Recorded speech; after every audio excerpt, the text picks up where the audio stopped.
menyusun dinding pelvis. Kemudian lantai pelvis, ya, lantai pelvis itu sangat penting karena dia berguna agar organ-organ yang ada di dalam rongga pelvis itu tidak turun keluar ya. Ada beberapa penyakit yang terjadi karena dinding pelvisnya itu kendor ya, biasanya karena mungkin ada riwayat bersalin yang terlalu lama, atau kalau pada laki-laki itu mungkin olahragawan ya, angkat berat atau angkat besi, atau orang yang suka mengangkat berat terlalu tidak sesuai dengan berat badannya ya. Kalau pada laki-laki, pada perempuan itu biasanya rahimnya bisa turun atau terus yang kita sebut dengan prolapsus uteri. Kalau pada laki-laki ya biasanya hernia ya, yang kalau masuk ke dalam organ reproduksi pria, contohnya ya hernia skrotalis ya, bagian usus yang masuk ke skrotal. Hadirin sekalian, ada 3 lapis otot ya, jadi otot penyusun lantai pelvis itu sangat tebal ya, karena ada 3 lapis otot, gunanya agar organ dalam pelvis itu didukung ya atau difiksasi. Kemudian bagian luarnya yang berada di antara anus dan regio alat kelamin itu dinamakan dengan regio perineum. Ya, regio yang di antara anus dan alat kelamin namanya regio perineum. Itu bentuknya seperti permata atau diamond. Ini dibatasi oleh simfisis pubis, os coccygeus, dan tuberculus ischium. Di dalam regio perineum ini ada lubang atau kanalis, yaitu lubang anus, lubang uretra, dan lubang vagina. Kalau pada laki-laki ya karena panjang ada meatus uretra eksternal. Kemudian regio perineum itu karena bentuknya diamond ya, itu untuk trigonum yang di depan dinamakan trigonum urogenital, kemudian trigonum yang ada di belakang, di bawahnya namanya trigonum anal. Kemudian 3 lapis itu yaitu lapisan yang paling luar dinamakan lapisan superficial, itu dinamakan ruang perineum superficial. Ya, ruang perineum superficial. Kemudian lapisan yang di tengah itu dinamakan diafragma urogenital dan sphincter ani. Kemudian yang lapisan yang paling dalam dinamakan diafragma pelvis. Adik-adik bisa dilihat pada gambar ini yaitu ruang perineum superficial. Ruang perineum superficial ini ada 2 macam otot. Otot yang pertama yaitu otot ischiocavernosus. Ischiocavernosus. Otot ini terbentang dari ramus usium sampai ke pubis, regio pubis ya. Kemudian yang kedua ini melingkari penis, dinamakan musculobulbospongiosus ya, karena dia dari bulbus penis kemudian melapisi corpus spongiosum penis ya. Ada 2 macam. Otot ini berfungsi untuk buang air kecil dan berhubungan seksual ya. Jadi, pada klinisnya kalau pada laki-laki jika ingin sekali penisnya panjang, maka otot fiksator penis ini bisa dipotong, terutama ischiocavernosus ya, sehingga penis batang penis itu bisa ditarik ke luar. Jadi sekalian, kalau untuk yang perempuan ya, sudah dijelaskan oleh Bu Catherine, vagina ini akan dilingkari atau diperkuat, difiksasi oleh otot namanya otot sama, bulbospongiosus ya. Kemudian otot yang kedua sama juga usus ischiocavernosus, jadi sama ya. Bulbospongiosus itu bisa kencang ya, bisa dikencangkan lagi dengan melakukan gerakan seperti mau buang air kecil ya. Itu bagian dari gerakan dari senam Kegel. Jadi 2 macam otot ini adalah otot penyusun lantai paling bawah ya, lantai pelvis paling bawah. Berguna untuk buang air kecil dan hubungan seksual. Kemudian lapisan yang kedua dinamakan diafragma urogenital. Ya, diafragma itu saringan ya urogenital terbentuk dari genital sampai ke daerah urin. Ini disusun oleh dua macam otot ya. Otot ini bisa dilihat, otot yang melebar ini dinamakan musculus transversus karena letaknya transversal, perineum karena terletak di lubuk perineum, profundus karena letaknya di dalam. Ya, ini ototnya terbentang ya sepanjang os pubis. Kemudian yang kedua yaitu dia melingkari uretra eksterna. Ini namanya musculus sphincter uretra eksterna. Ya. Otot ini dua macam otot ini berfungsi, yang satu mendukung, kemudian satu otot yang sadar digunakan pada saat kita kepingin untuk tidak mixi terlebih dahulu ya, jadi fungsi untuk menghambat kencing. Nah, dari sekalian kemudian lapisan yang paling dalam, ya ini banyak sekali otot tebal, dinamakan diafragma pelvis. Diafragma pelvis itu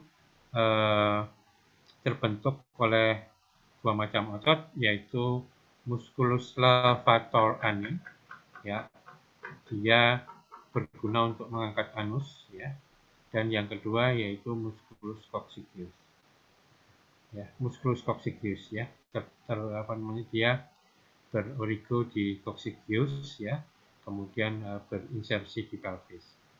Nah, dari sekalian untuk levator ani ini merupakan kumpulan otot yang tersusun oleh tiga macam otot, yaitu musculus bubococcygeus ya, dari pubis sampai ke rectoccygeus sampai ke os coccygeus, kemudian puborectalis dari pubis sampai ke rectum, dan iliococcygeus ya, dari os ilium sampai ke os coccygeus. Ya. Levator ani dan coccygeus ini berfungsi sebagai otot-otot yang menahan organ dalam. Ya, dan ini kalau adik-adik kepengen menggunakan tenaga dalam ya, jika mau buang air besar tapi fesesnya keras ya, maka otot-otot ini ikut digunakan ya untuk bisa membantu memeras usus ya, untuk kolon bisa keluar. Jadi adik-adik sekalian, secara umum bahwa di dalam organ reproduksi pria itu dia akan dilindungi atau berada di dalam pelvis yang dilengkapi oleh hardware dan software. Softwarenya ada di sudah semua. Yang pertama ruang perineum superficial dibentuk oleh musculus bubococcygeus, bulbus spingosus dan ischiocavernosus ya. Kemudian lapisan yang kedua yaitu diafragma urogenital dibentuk oleh musculus transversus perineum profundus ini dan musculus sphincter uretra externa. Kemudian yang paling dalam yaitu diafragma pelvis dibentuk oleh musculus sphincter ani ya, ini melingkari anus, dan musculus levator ani yang dibentuk oleh pubococcygeus, iliococcygeus dan pubococcygeus ya. Kemudian yang kedua yaitu musculus coccygeus. Kalau ini pada perempuan ya, jadi pada perempuan sama ischiocavernosus dan bulbus spingosus ya. Jadi ini melingkari vagina. Jadi bisa dilihat ada kasus klinis yang dinamakan dengan vaginismus, yaitu vagina yang mengalami spasmus. Spasmus itu mencengkram ya. Jadi pada saat berhubungan seksual, di mana kondisi psikoseksual pasangannya kurang bagus ya, mungkin bukan pasangannya atau mungkin berada di ruangan yang terbuka sehingga banyak dilihat orang ya, itu vaginanya bisa terganggu secara psikis dan dia akan berkontraksi mencengkeram ya, sehingga tidak bisa keluar ya alat kelamin laki-laki, sehingga ada bisa dilihat angka yang membentuk musculus bulbus spingosus kemudian sphincter ani externa itu bentuk seperti angka 8. Ini memutar ya, jadi pada saat ini kontraksi maka yang sphincter ani juga akan relaksasi. Sehingga jika terjadi kasus seperti itu, maka dengan mudah kita bisa melakukan stimulasi eksternal pada muskulus sphincter eksternal. Sehingga dia akan mengalami kontraksi dan muskulus bulbus pubisnya akan mengalami relaksasi sehingga bisa dibuang. Ada sekalian, jadi pada dasarnya otot penyusunnya itu sama ya, penyusunnya sama, yaitu ada 3 macam otot penyusun dasar pangku. Ada dia bisa didengar? Bisa, dokter. Oke. Ya, karena saya pernah sih ya mengajarkan, saya ngomong sendiri. Adik sekalian, sekarang kita lanjut ke reproduksi pria. Reproduksi pria ada yang terlihat, ada yang tidak terlihat ya. Yang bisa dilihat yaitu uretra, terutama lubangnya pada penis dinamakan meatus uretra externa. Salurannya dinamakan kanalis uretra externa. Kemudian skrotum dan penis ya. Atau kantong zakar. Kemudian yang tidak terlihat yaitu testis, kemudian epididymis, kemudian ductus deferens, kemudian penggantung testis dinamakan funiculus spermaticus, kemudian kelenjar prostat dan kelenjar bulbo-uretralis ya. Ini 2 macam kelenjar pada laki-laki. Ada bisa lihat ini skemanya. Pada umumnya, secara umum gambarnya seperti ini. Ini testis ya. Dia berada di belakang epididymis ya. Kemudian setelah di sini ada proses spermatogenesis, pembentukan sperma dan pembentukan testosteron pada sel Leydig ya. Ada 2 macam sel yang penting. Sel Sertoli dia menghasilkan spermatozoa dan sel Leydig yang menghasilkan testosteron. Ya, sperma setelah keluar nanti akan masuk ke dalam epididymis. Di sini ada 3 macam bangunan, yaitu kepala atau kaput, badan atau korpus, dan ekor atau cauda. Cauda epididymis. Di sini tempat terjadinya proses pematangan sperma. Kemudian setelah itu dari cauda epididymis akan keluar ductus deferens. Ini saluran tempat saluran keluarnya sperma.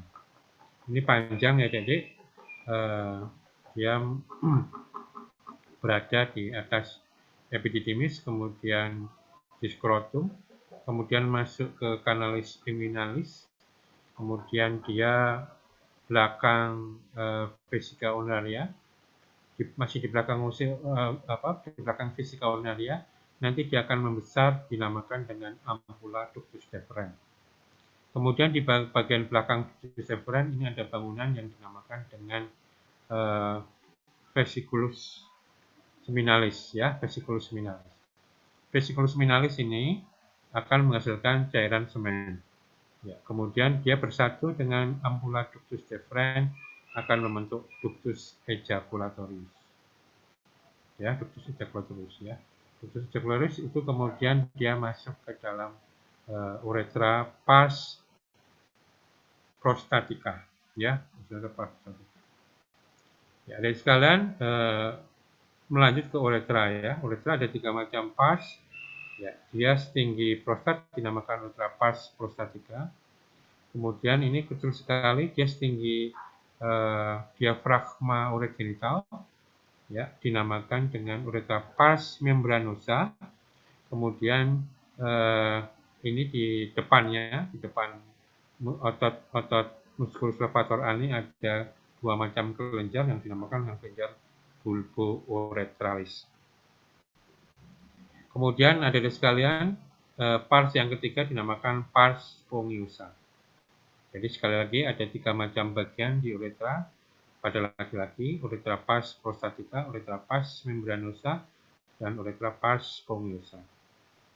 Ada sekalian kelenjar yang ada di dalam sistem reproduksi pria yaitu kelenjar prostat, dia akan menghasilkan cairan prostat, kemudian cairan vesicula seminalis, dan yang ketiga bulbo-uretralis. Ketiganya akan membentuk yang dinamakan dengan cairan semen. Hadirin sekalian, kemudian kita ke skrotum ya, skrotum. Ya, adik-adik sekalian, skrotum itu dibentuk jadi kulit, kemudian musculus dartos. Musculus dartos ini yang membuat kulit skrotum seakan-akan mengkeriput, ya. Kemudian yang lapisan yang berikutnya yaitu fascia spermatica externa, kemudian musculus cremaster, dan yang paling dalam fascia spermatica interna. Jadi ada 5 lapisan yang melingkupi skrotum, ya. Hadirin sekalian, kemudian ini fascia spermatica externa, cremaster, dan externa ini nanti akan membentuk selubung yang nanti akan melapisi, akan menjadi penggantung testis yang dinamakan dengan funiculus spermaticus. Nama lainnya chorda spermatica. Ya, di dalam chorda spermatica ini ada vasa testicularis dan ductus deferens. Ya, vasa testicularis dan ductus deferens. Vasa itu kumpulan dari vena, arteri, dan saraf testicularis. Ya. Secara klinis adik-adik mungkin bisa tahu ya, yang pertama kalau tindakan kontrasepsi mantap pada laki-laki dinamakan dengan vasektomi, ya, yaitu pemotongan atau pengangkatan vas deferens atau ductus deferens, ya, di sini, ya, biasanya di skrotum, ya, dan bagian dari skrotum. Kemudian yang kasus yang kedua yang mungkin ada di paham yaitu yang dinamakan dengan torsio testis. Torsio itu muntir, ya, atau berputar. Testis itu testisnya ini berputar. Ya, chorda spermatica atau funiculus spermaticusnya berputar, ya. Ini termasuk gawat darurat bedah, ya.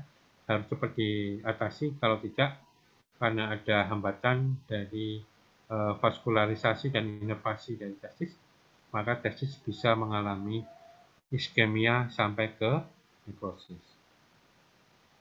Ya, jadi ini secara umum. Kemudian yang kedua dari sekalian penis, ya, penis. Penis ini ada dua bagian. Yang pertama, ya, ini dari bulbus penis sampai ke gland penis. Ini dinamakan dengan corpus spongiosum penis. Kemudian ini ada dua radik penis, ya. Dua radik penis ini dinamakan dengan corpus cavernosum penis. Karena dua dinamakan corpora cavernosa penis. Jadi ada dua, ya. Kalau satu corpus, kalau dua corpora. Jadi ini caverna itu artinya gua. Jadi ini merupakan gua-gua yang nanti kalau pada saat membesar atau ereksi akan terisi oleh arteri atau darah dari arteri. Ya. Ya, jadi proses ereksi ini karena ini pengisian darah pada corpus cavernosa. Hadirin sekalian, saya kira ini bisa dipelajari, bisa dibesarkan. Adik-adik bisa melihat pada gambaran sagital. Yang pertama, yang bagian A ini skemanya, kemudian yang bagian B ini gambaran pada kadaver. Bisa dilihat, ya, ini gambar pada penis, ya, ini corpora cavernosa, ya, kemudian yang tidak membesar ini namanya corpus cavernosum ini corpora cavernosa yang akan besar, kemudian yang kecil yang tidak membesar ini dinamakan corpus spongiosum. Ya, kemudian ini testis, ini corona glandis, ini gland penis, ya, ini sekalian. Kemudian ini tulangnya sintesis pubis, adik-adik nanti bisa melihat. Ini gambaran kecil kalau potongannya, ya. Ini ada bulbus penis yang melanjut dan di sini ada otot yang melingkari namanya bulbus spongiosum. Ya, kemudian ini rektum, ini uretra pars membranosa karena dia sini levator ani. Kemudian ini ductus ejaculatorius, ya. Ini ujungnya ada vesicula seminalis, ya. Ini pertemuan dengan ampula ductus deferens, ya. Kemudian ini vas prostatica, ini prostat, ya. Kemudian ini kandung kemih, itu hanya di prostat. Ya, nanti bisa dilihat lagi. Adik-adik sekalian, kita sekarang yang pertama yaitu belajar tentang testis, ya.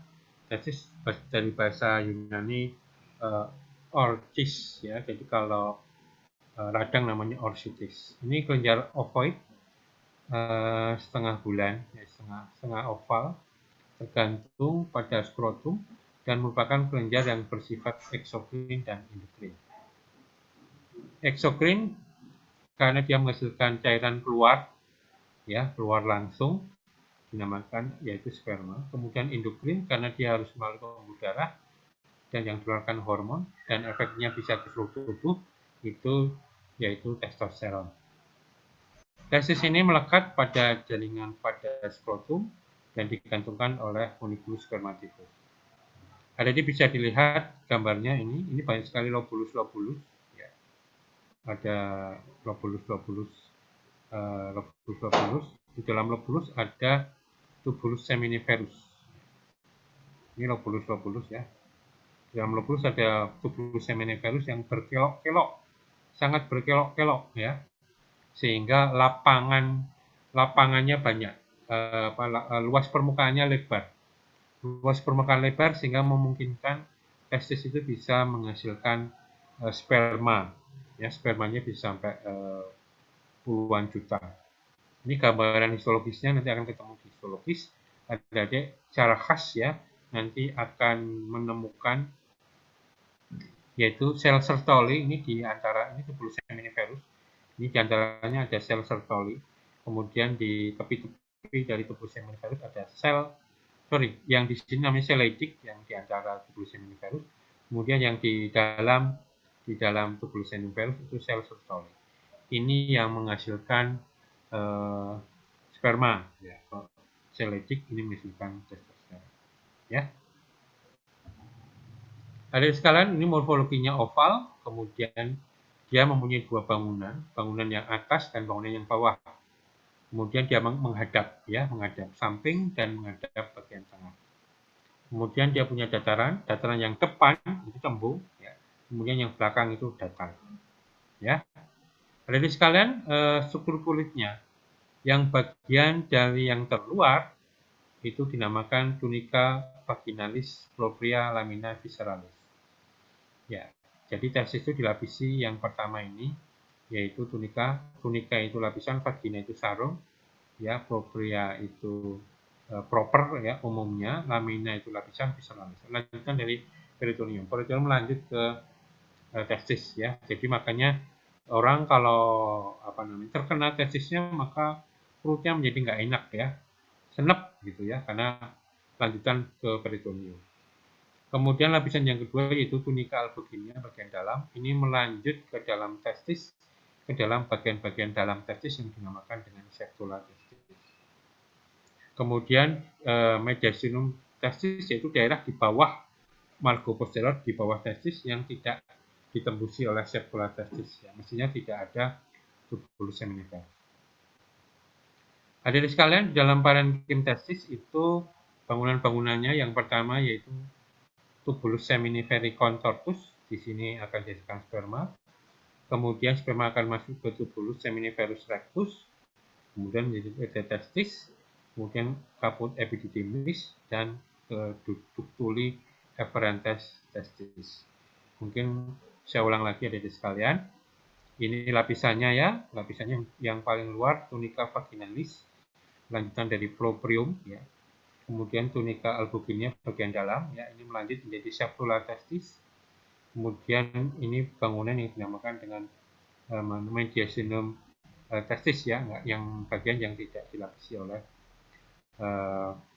tunica albuginia. Hadirin sekalian, septula testis ini membagi lobulus-lobulus. Di dalam lobulusnya ada tubulus seminiferus. Kemudian sperma akan menuju ke tubulus seminiferus rectus. Kemudian melanjut ke anyaman dinamakan dengan testis, kemudian ke epididymis, ya, epididymis, ductuli deferens dan ke epididymis, ya. Saya ulang lagi dari dari testis, kemudian ke ductuli efferens, kemudian ke epididymis. Urutannya. Epididymis itu nanti ada caput, ada korpus dan ada cauda. Cauda ini tempat penyimpan. Hadirin sekalian, ini lapisan dari testis mungkin bisa dilihat. Yang pertama ini kulit, ya, kemudian fascia spermatica externa, kemudian yang kedua yaitu musculus statos, ya, kemudian musculus cremaster, kemudian fascia spermatica interna, ya, fascia spermatica interna. Tidak, kemudian pembungkus testis itu yang pertama yaitu tunica vaginalis, ada dua macam, lapisan parietal dan lapisan visceral, ya, sama seperti peritoneum. Kemudian yang paling dalam yaitu tunica albuginea, ya. Kemudian banyak sekali pembuluh darah, kadang-kadang dinamakan tunica vasculosa. Hadirin sekalian, kemudian ini septula testis, kemudian ini tubulus seminiferus, ini masing-masing lobus, ya, diisi oleh tubulus seminiferus. Kemudian ini mediastinum, daerah testis yang tidak ada septulanya. Kemudian ini vena, ya, vena, arteri dan persarafan, ya. Kemudian ini epididymis. Ya, ini potongan melintang, ya. Jadi seperti itu adik-adik sekalian. Kemudian secara umum ini gambaran dari histologi. Saya kira nanti bisa dipelajari lebih lanjut di histologi. Ini gambaran sel Leydig yang menghasilkan testosteron. Ya. Kemudian adik-adik sekalian sel Sertoli, ya, ini merupakan tempat yang membentuk sel-sel janin, sel germinal yang nanti akan berdiferensi menjadi sperma yang matang, ya. Prosesnya dinamakan spermatozoa. Fungsinya menciptakan lingkungan yang khusus di dalam kompartemen lumen, ya, dan merupakan sambungan, ya, antara sel Sertoli dan menyambung antara sel germinal dengan sel germinal yang lain. Adik-adik sekalian, kemudian sel Leydig ini menghasilkan testosteron, ada 3 puncaknya. Yang pertama yaitu 12 dan 18 minggu kehamilan.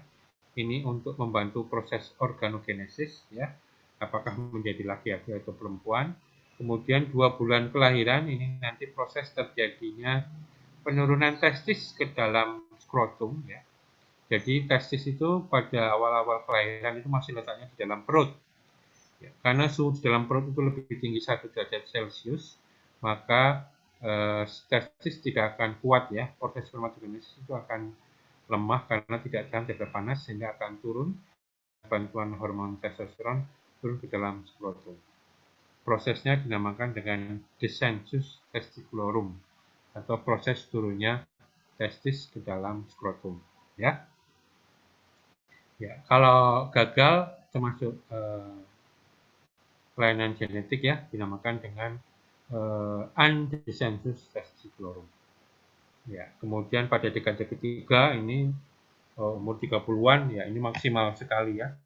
Ya, sehingga ini pria sangat subur pada usia itu.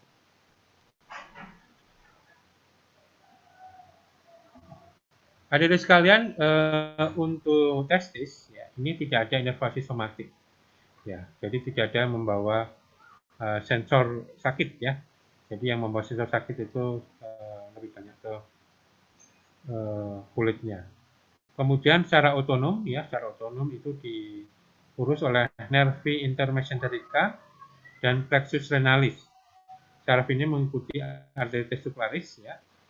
Kemudian simpatis itu nanti akan dibawa oleh nervus flanica major sampai ke medulla spinalis level thorax 12.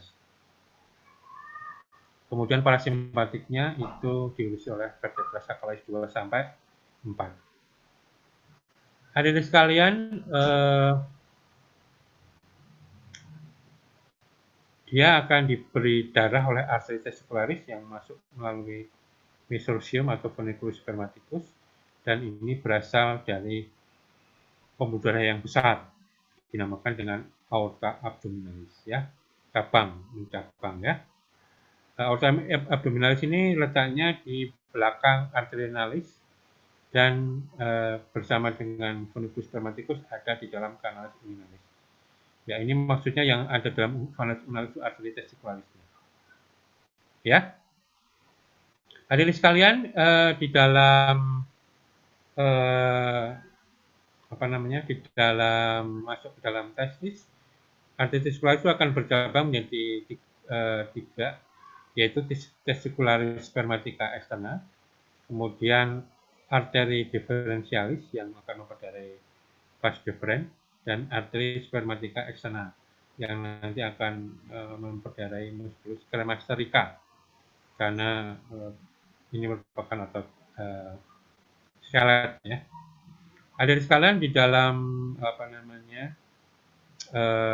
penggantung testis itu juga ada yang dinamakan dengan vena testicularis dextra dan sinistra yang akan membentuk anyaman yang dinamakan dengan plexus pampiniformis. Ya, vena ini yang kanan mengalir ke vena cava inferior, kemudian yang kiri mengalir ke vena renalis sinistra dan melanjut akan ke vena cava inferior. Ya, keduanya bermuara di vena cava inferior. Hadirin sekalian, dalam pampiniformis itu dan artericularis, karena itu merupakan anyaman kapiler, itu akan terjadi pertukaran panas ya, yang membuat suhu di dalam testis itu rendah. Ya. Suhu intertestis itu harus di bawah suhu di dalam rektum, karena testis atau sperma tidak tahan terhadap panas. Ya. Ada di sekalian, secara klinis ada penyakit yang dinamakan dengan varikokel. Varikokel itu pembesaran vena atau varises yang ada pada vena testicularis ya, baik dextra atau sinistra. Ya, karena ada pembesaran, maka aliran darah yang ada itu juga akan banyak ya, sehingga akan mengakibatkan kenaikan suhu. Sehingga pada kasus infertil atau kasus penurunan kesuburan itu biasanya salah satu penyebab utamanya yaitu varikokel. Jadi bisa dilihat pada gambar ini ya, ini arteri yang memperdarai testis, yaitu arteri testicularis kanan dan kiri, cabang dari arteri abdominalis ya. Jadi sekarang itu masuk ya ke dalam kanalis seminalis profunda dan superficial, kemudian ke testis. Ya, kemudian ada bisa dilihat juga pada venanya ya. Jadi vena testicularis kanan dan kiri, bisa dilihat yang kanan ya itu langsung ke vena cava inferior, kemudian yang kiri itu ke vena renalis sinistra dulu, baru ke vena cava inferior.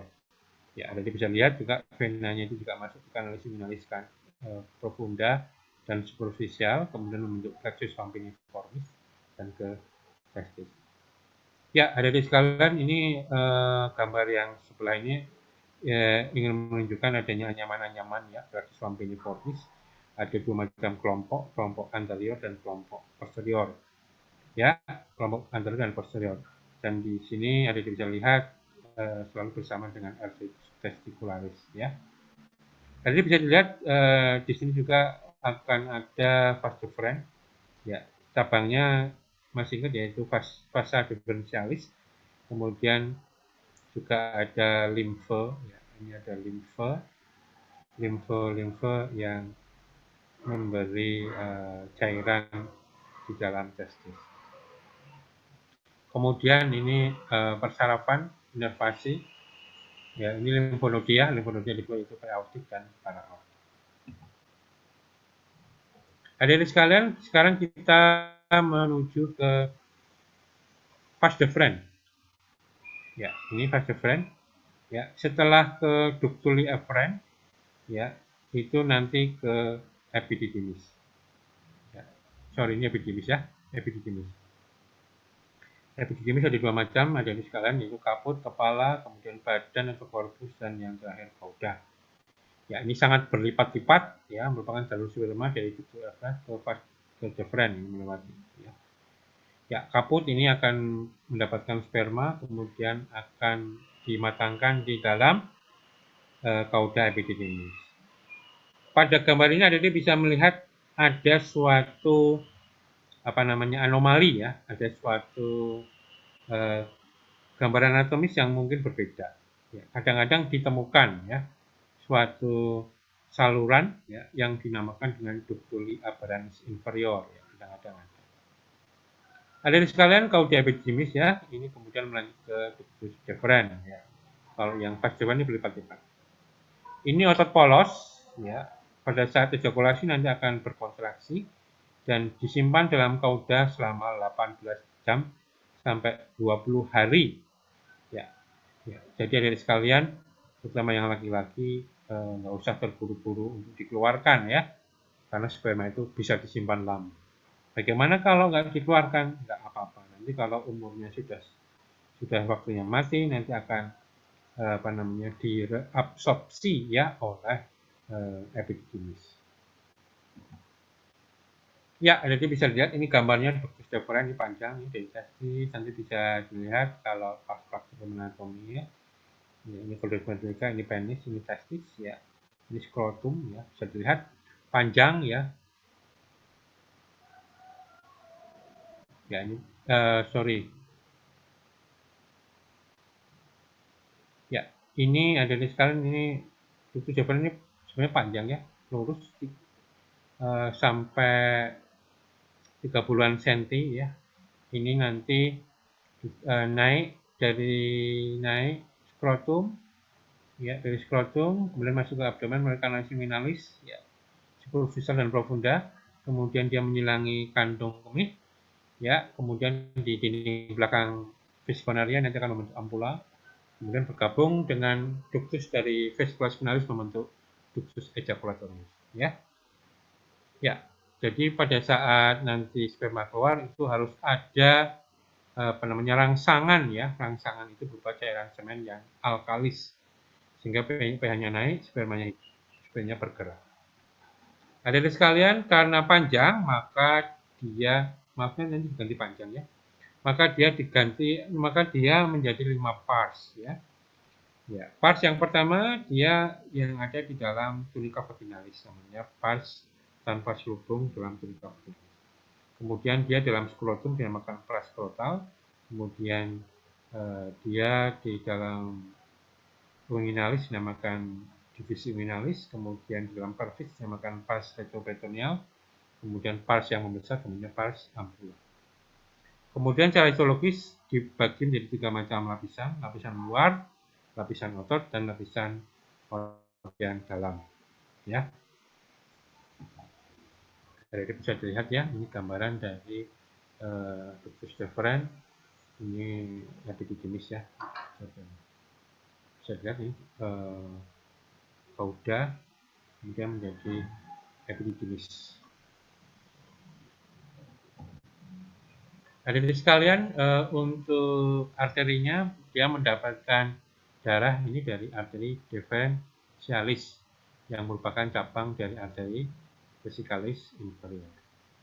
Kemudian inervasinya ini otonom ya, tidak disadari. Ada 2 macam yaitu simpatis dan parasimpatis. Yang simpatis ya ini bersifat adrenergik ya, kayak saraf ya. Ini digunakan untuk memompa ductus deferens memompa agar sperma keluar ya. Ini dia dari nervus hipogastrik superior ya, kemudian dari plexus presacralis ya, dan diurusi oleh membrana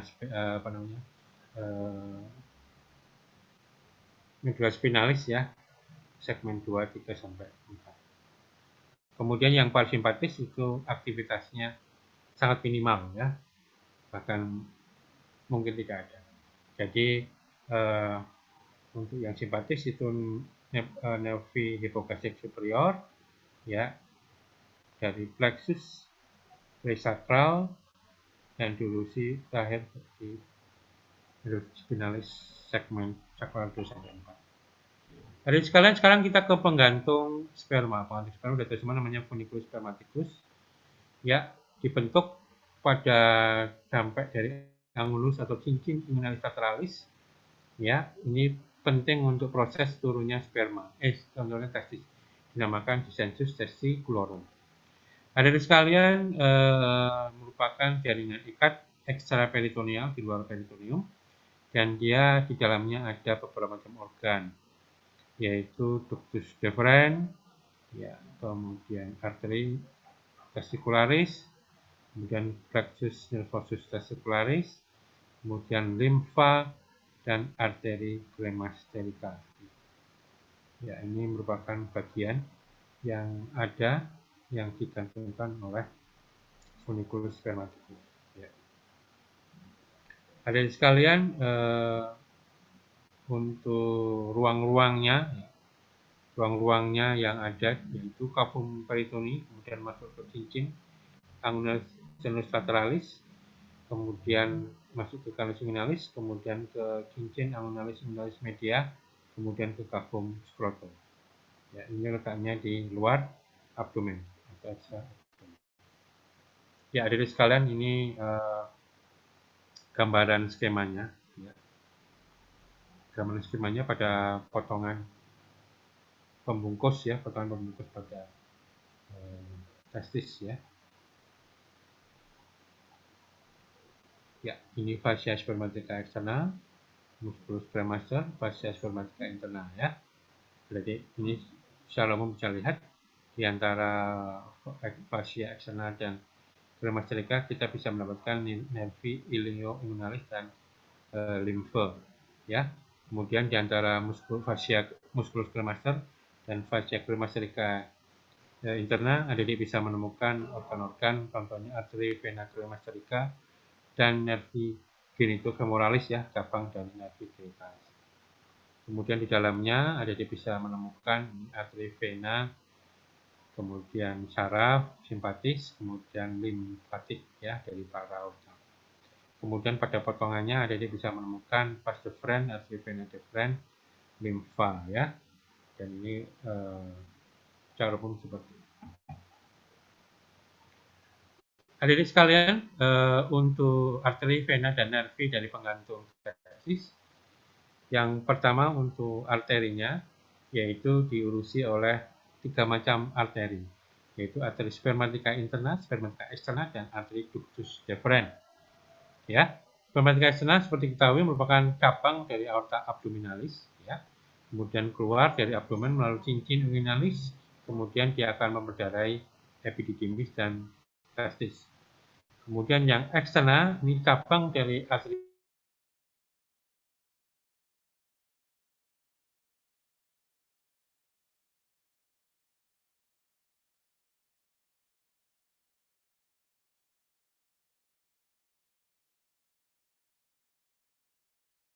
spermatica eksterna yang ada di setinggi testis. Kemudian yang kedua yaitu vena spermatica. Vena spermatica itu mulai dari belakang testis, kemudian dapat darah dari epididymis dan bermuara ke vena cava inferior. Sama, ya, yang vena spermatica yang sinistra akan bermuara dulu ke vena renalis sinistra, baru kemudian ke vena cava, ke vena renalis sinistra. Kemudian inervasinya simpatis, diurusi oleh plexus spermatica. Adik-adik sekalian, ini suatu gambaran, ya, suatu gambaran dari potongan sagital. Saya ulangi terus, ya.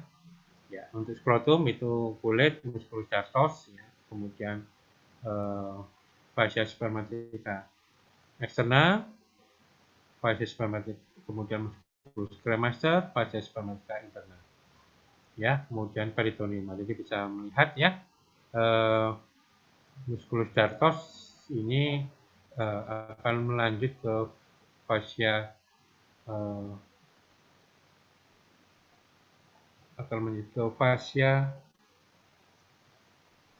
bisa dilihat ini musculus dartos, ya. Ini akan melanjut ke fascia superficialis atau fascia subcutan. Ya, kemudian fascia spermatica externa, ya. Kemudian lapisannya ada beberapa macam, ya, jadi bisa dilihat, ya. Kemudian untuk musculus dartos ini tidak ikut ya, tidak ikut melapisi funiculus spermaticus. Ya. Kemudian fascia spermatica externa, ya ini melanjut menjadi musculus, ingat-ingat ya, musculus obliquus abdominis internus. Ya, jadi fascia spermatica akan melanjut ya. Kemudian musculus cremaster yang ada ini akan melanjut menjadi musculus obliquus abdominis internus. Ya. Jadi langsung atau merupakan bagian dari otot perut. Ya. Kemudian tunica vaginalis, tunica yang letaknya profundus, ini merupakan lanjutan dari peritoneum ya, sehingga ada dua macam lapisan daya, lapisan parietal dan lapisan visceral. Ya, semoga bisa dipelajari skemanya ini. Ini saya ulang lagi ya, saya ulang lagi. Kulit, fascia spermatica,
mohon maaf ya dek, terputus ya? Iya dokter, terputus. Ya, bisa terlihat? Sudah terlihat. Oke ya. Hadirin sekalian, kita belajar pertama sekarang itu salah satu glandula atau kelenjar yang ada di sistem reproduksi pria. Ya, glandula yang pertama yaitu vesicula seminalis, ya, vesikel, lubang apa vesikel atau ruangan kecil. Seminalis, semen ya. Katanya bentuknya seperti piramid. Di sini banyak sekali pecel sekretorik yang mensekresi cairan semen, ya, letaknya di atas fundus vesicularia bagian depan. Kemudian bagian belakang dia akan bertemu dengan rektum, ya, dipisahkan oleh suatu selaput yang dinamakan dengan fascio rectovesicalis. Selaput yang dibentuk oleh rektum dan vesika urinaria. Dia menghasilkan kira-kira 30% cairan semen, ya, cairan semen. Jadi kalau laki-laki itu mengeluarkan sperma, cairan sperma itu yang dikeluarkan yaitu cairan semen dan spermatozoa. Ya, jadi vesicula seminalis ini yang menghasilkan cairannya. Salah satu ya, itu fruktosa, asam sitrat, asam amino dan prostaglandin 30%. Ya, fruktosa gula, asam sitrat, asam amino protein dan prostaglandin ya. Ini vitamin semua ya. Panjangnya kira-kira 5-10 dan nanti akan melanjut menjadi ductus ejaculatorius ya, bareng sama ampulla ductus deferens. Ya, dari sekalian. Ini vaskularisasinya dari 3 macam arteri. Arteri vesicalis medialis, arteri vesicalis inferior, dan arteri hemorrhoidalis medialis. Kemudian vena dan limfonya bareng-bareng, sama ya. Kemudian inervasinya saraf otonom, ya, secara simpatis oleh plexus pelvikus. Ya, ini otonom, adik sekalian. Ya, ini kalau tereksitasi, ya, secara simpatis, maka akan melalui plexus pelvikus, nanti akan menyuruh otot-otot sekretorik pada vesicula seminalis untuk mengosongkan isinya. Ya, isinya akan keluar ya, akan keluar. Yang pertama, kemudian ini apa namanya, fasesnya yaitu vesicula inferior, media, dan tadi ya, hemorrhoidalis medialis. Ada 3 ya, tambah 1. Ada sekalian yang berikutnya, bangunan yang berikutnya itu ductus ejaculatorius ya. Ductus ejaculatorius itu pendek ya, merupakan gabungan dari ampula ductus deferens atau ampula vas deferens dan ductus pada vesicula seminalis. Ini pendek sekali, kira-kira 2 cm, dan letaknya di lobus medialis basis glandula prostat, yaitu di glandula prostat, letaknya di bawah, bagian bawah dari lobus medialis. Ya. Jadi glandula prostat itu ada lobus medialis, letaknya di bawah, dan di bawahnya itu ada ductus ejaculatorius.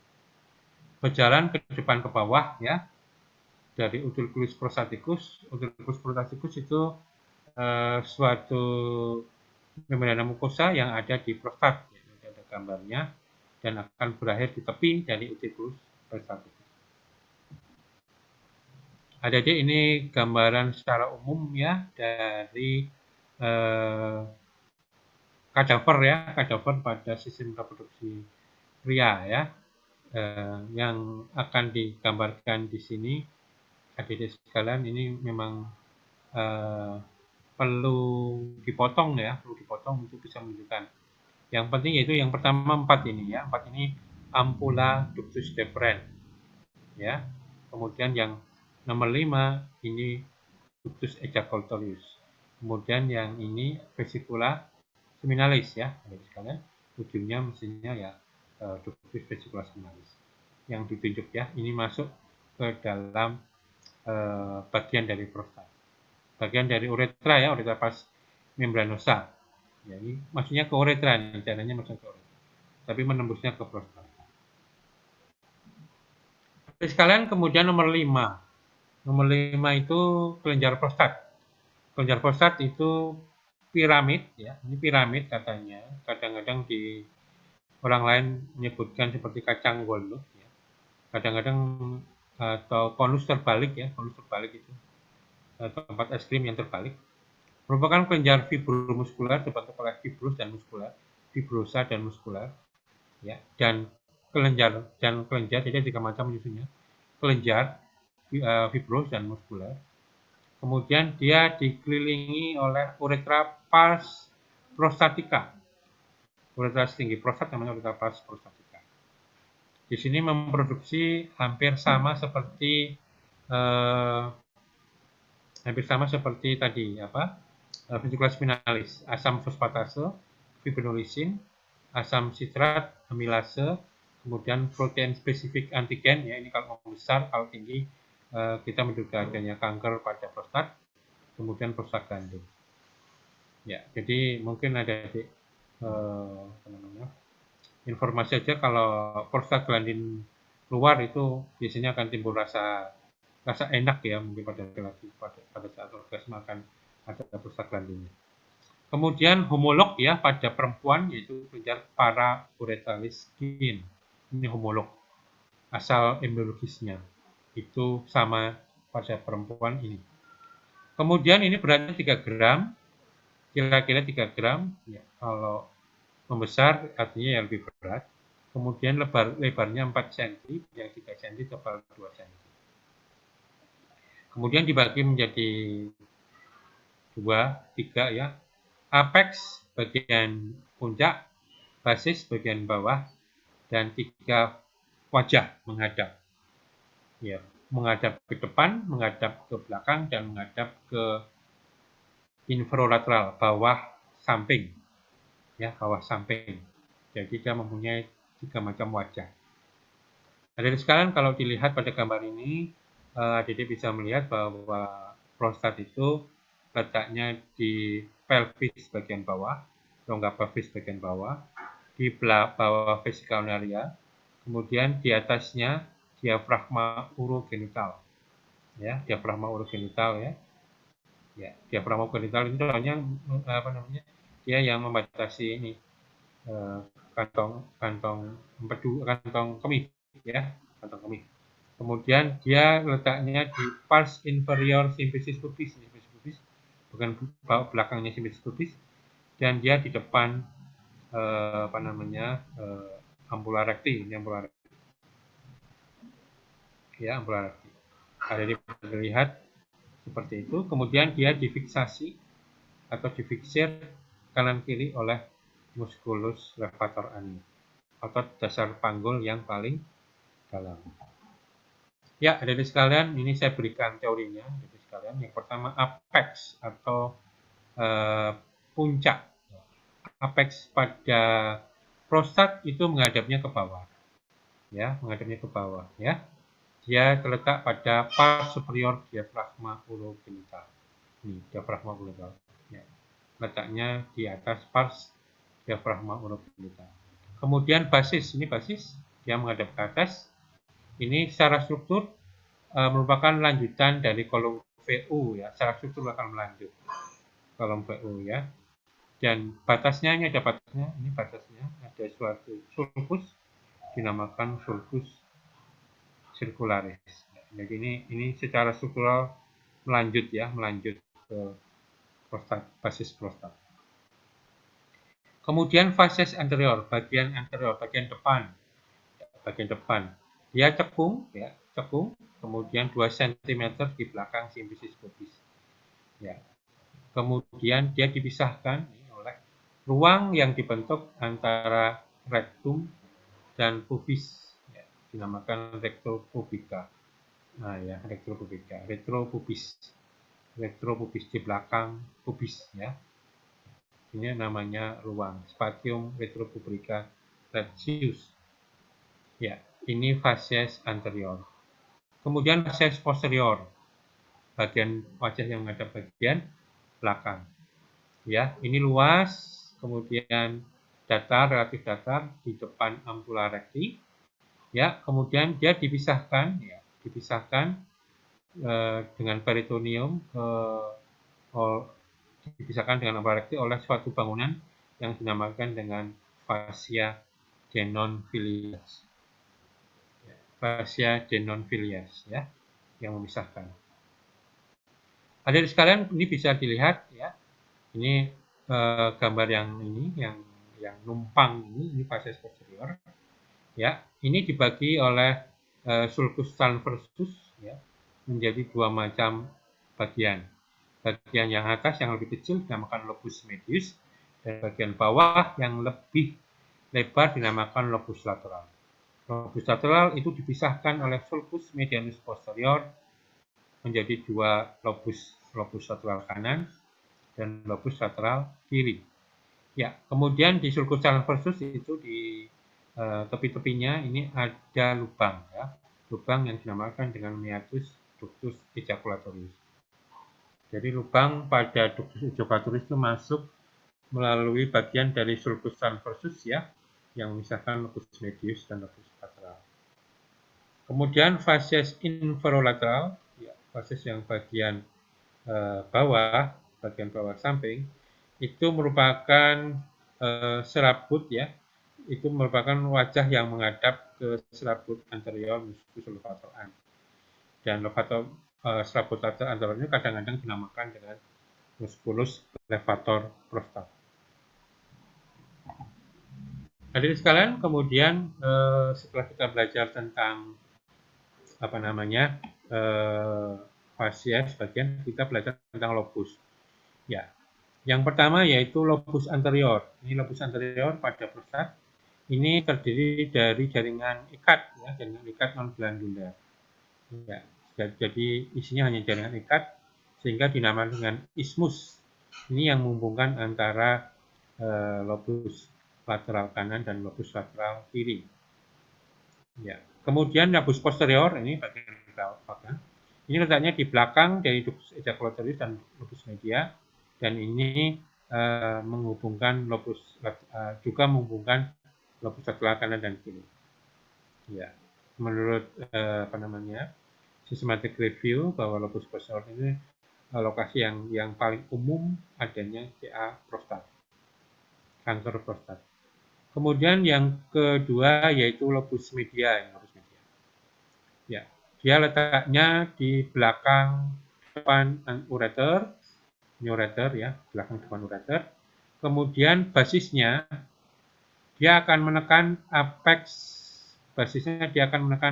turbulum vesicae sehingga membentuk penonjolan yang ada di dalam trigonum vesicae yang dinamakan ovula vesicae.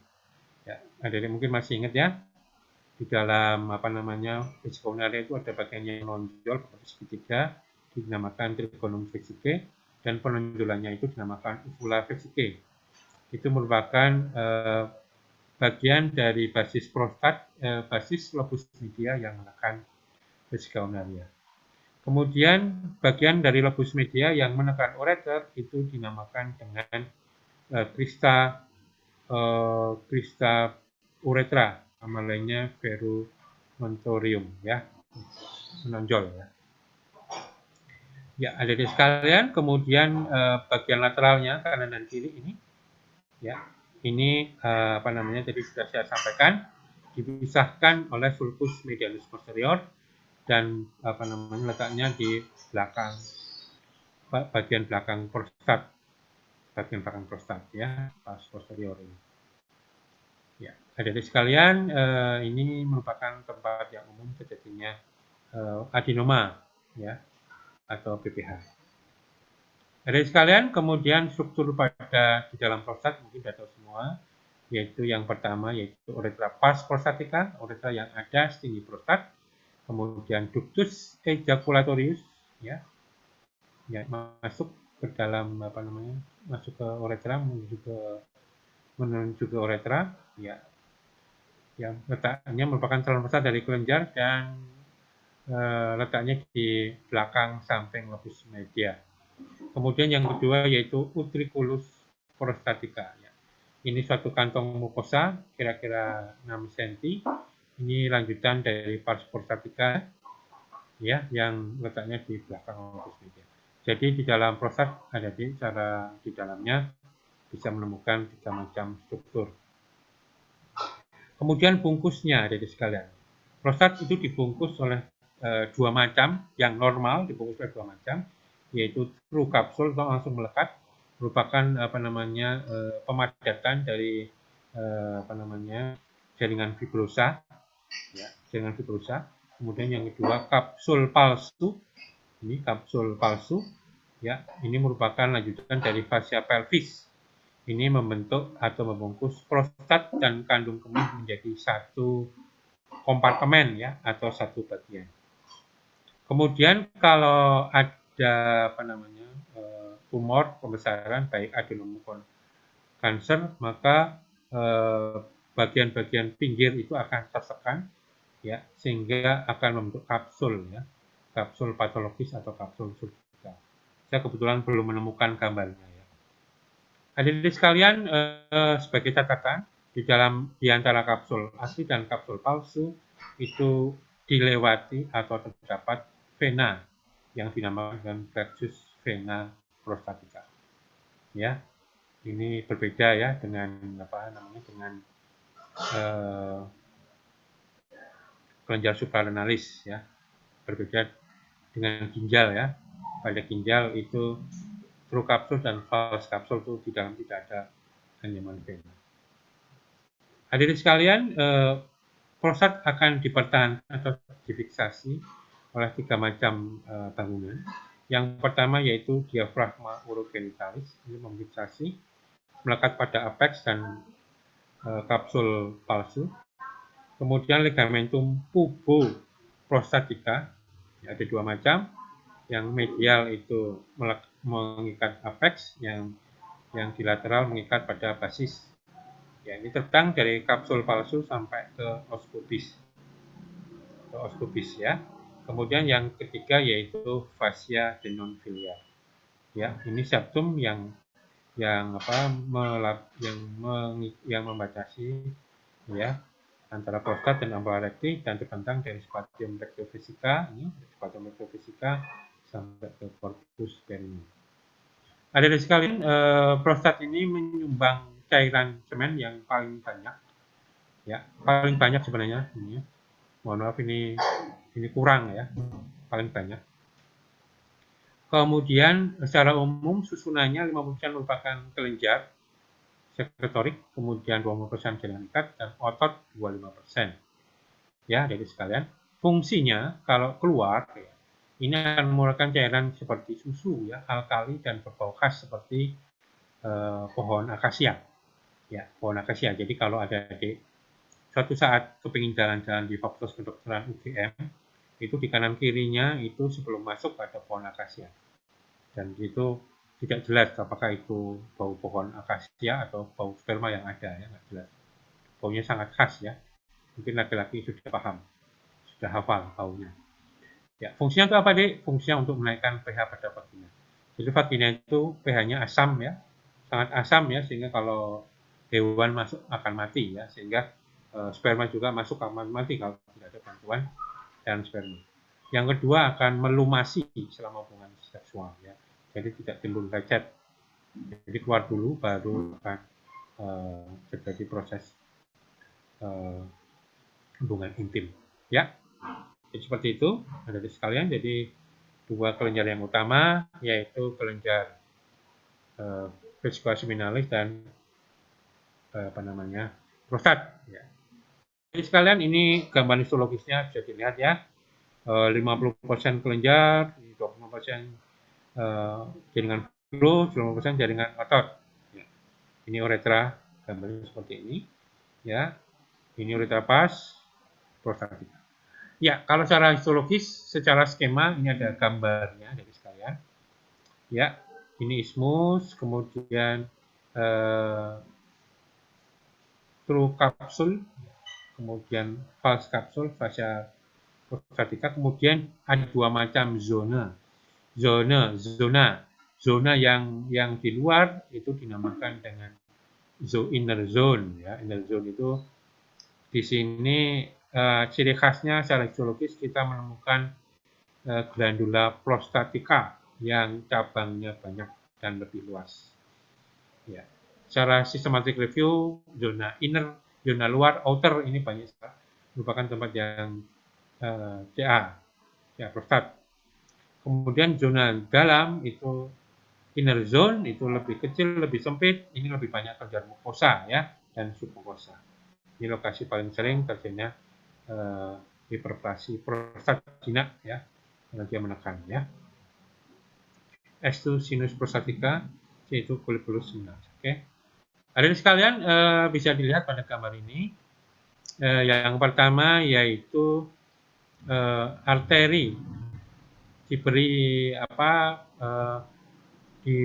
perdarahan oleh tiga macam arteri. Ingat arteri vesicalis inferior, arteri rectalis media, dan arteri pudenda interna. Ya, nanti dicari ya. Kemudian yang kedua vena. Ya, akan darah vena nanti akan dikeluarkan oleh plexus venosus prostaticus yang merupakan aliran ya dari vena dorsalis penis profunda. Jadi vena dorsalis profunda, ya, vena dorsalis profunda ini nanti akan menuju ke plexus venosus prostaticus, ya, dan nanti akan keluar melalui dua cabang, dua pathway, yaitu ke plexus venosus vertebralis interna dan externa, dan vena ilaka interna. Ya, ini saya beri tanda panah. Plexus venosus vertebralis interna itu nanti akan jalurnya nanti ke vena-vena yang ada di menings atau di selaput otak yang dinamakan sinus dura matrice. Oleh karena itu, kanker prostat itu bisa menyebar sampai ke otak ya, atau ke menings. Kemudian vena iliosa interna ini nanti akan menuju ke vena cava inferior. Ini secara klinis bahwa kanker prostat itu bisa menyerang jantung dan paru. Kemudian limfonodinya itu iliosa interna, iliosa externa, dan subduct limfonodi sakral.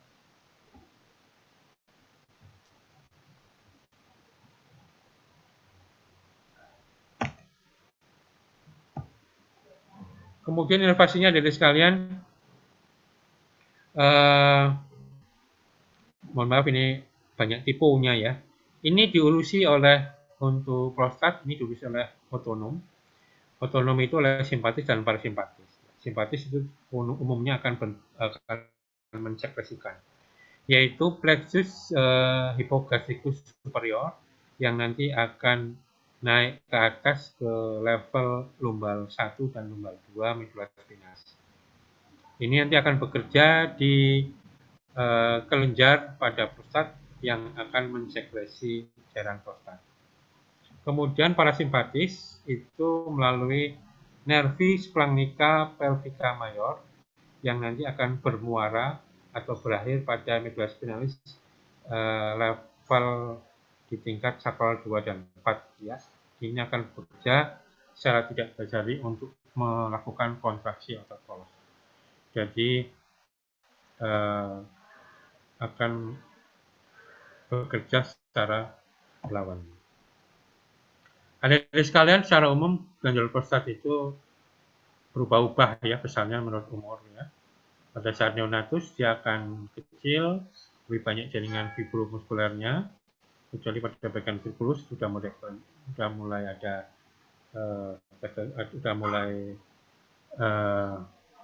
ada dominan glandulanya. Kemudian pada mulai 9 tahun itu akan besar ya. Dan ini unsur ginjalnya sudah mulai banyak karena akan mulai terjadi sekresi testosteron ya. Itulah sebabnya mungkin pada umur mulai 9 tahun laki-laki mungkin akan mulai berubah ya, mungkin berubah suaranya atau mulai ada feminisasi pada tulangnya atau tulang baunya menjadi lebar dan seterusnya. Kemudian umur teenager dia besar dewasa, kemudian pada saat tua dia akan menurun sekresinya karena testosteron akan menurun. Pada kondisi-kondisi di mana testosteron tinggi, maka akan terjadi gejala klinis yang bisa berupa hipertrofi atau pembesaran, bisa juga terjadi kanker. Kemudian yang nomor 6 yaitu kelenjar bulbouretralis. Jadi bisa lihat gambarnya, dia terletak di dorsolateral. Ya, uretra pars membranosa ini, uretra pars membranosa ini ya. Sempit banget, panjangnya cuma 2,5 cm ini uretra pars membranosa. Ya, kira-kira sempit lah ya. Kemudian dia letaknya di inferior ya, inferior musculus sphincter uretra externa, ini eksternal. Ya, letaknya di bawah.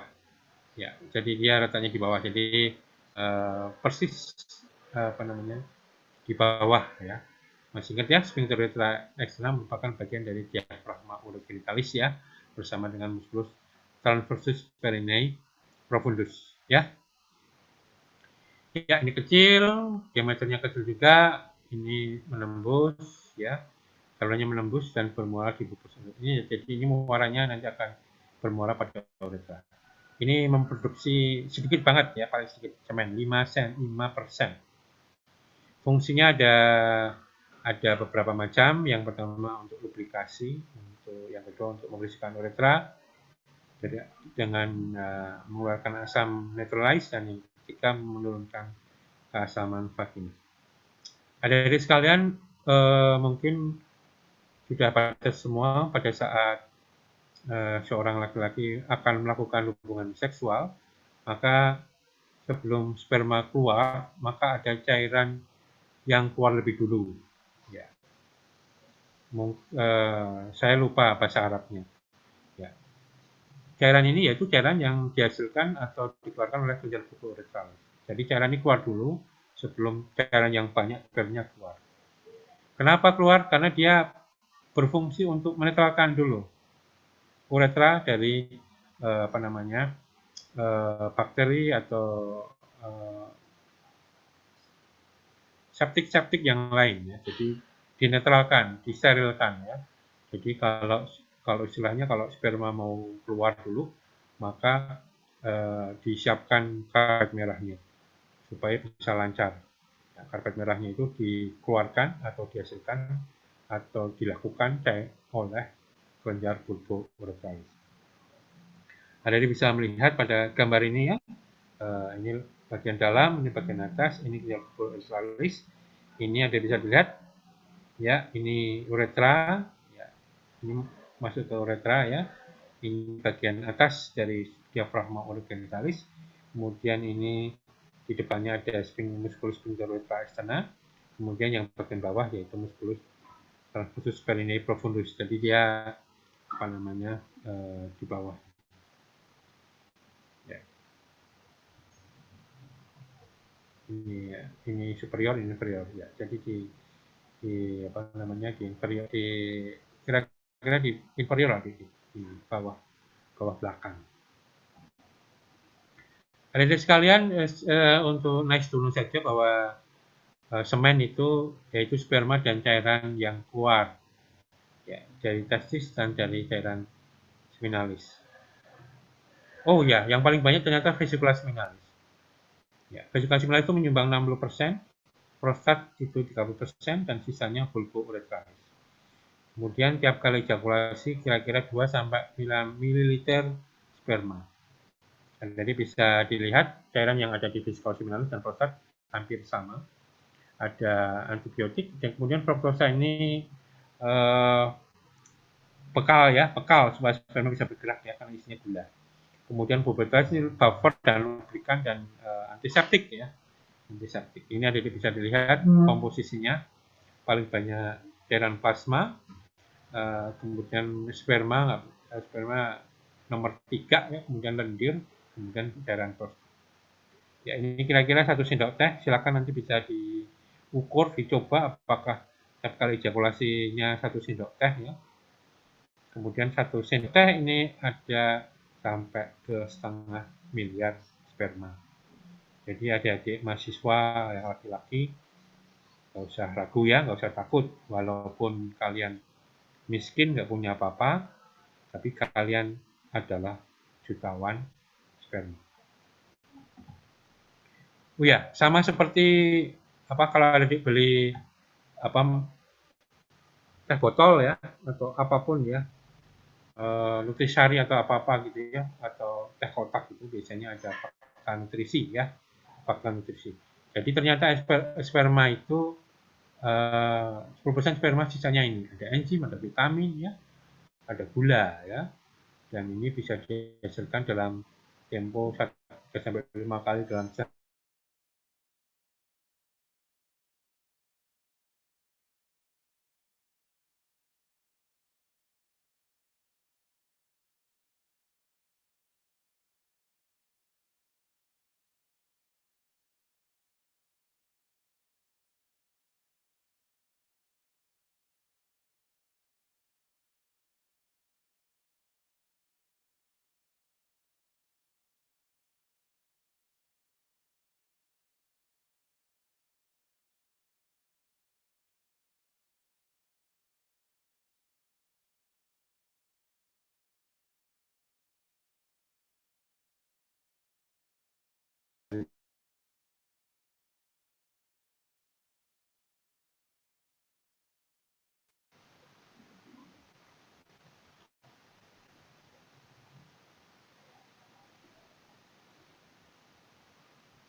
Halo? Selamat siang. Siang, Dok. Sampai mana? Sampai mana kuliahnya tadi? Tadi sampai yang kandungan nutrisi. Oke. Untuk kuliah berikutnya besok ya, saya akhiri aja ya. Untuk kuliah berikutnya yaitu bagian reproduksi pria yang eksternal, yang terlihat. Oke? Sepakat ya? Iya, dokter. Oke, sebelum saya akhiri, adik-adik sudah diajarkan tentang Trigonum belum, perineum, kemudian trigonum sudah apa belum sama Bu Catherine? Trigonum analis dan trigonum mana? Urogenital sudah diajarkan apa belum kemarin? Tadi sepertinya sudah beberapa, Dok. Oh sudah dengan Bu Catherine ya. Oke, kalau seperti itu mungkin akan saya tambahkan dengan apa namanya clinically oriented anatomy, mungkin anatomi yang ada hubungannya sama klinis ya, karena besok kuliahnya juga lama. Ya, oke, saya akhiri sekian. Terima kasih sepertinya. Selamat menunggu buka puasa bagi yang merayakan, bagi yang menjalani, dan terima kasih atas perhatiannya. Assalamualaikum warahmatullahi wabarakatuh. Waalaikumsalam warahmatullahi wabarakatuh. Terima kasih, dokter. Terima kasih, dokter. Terima kasih, Dokter.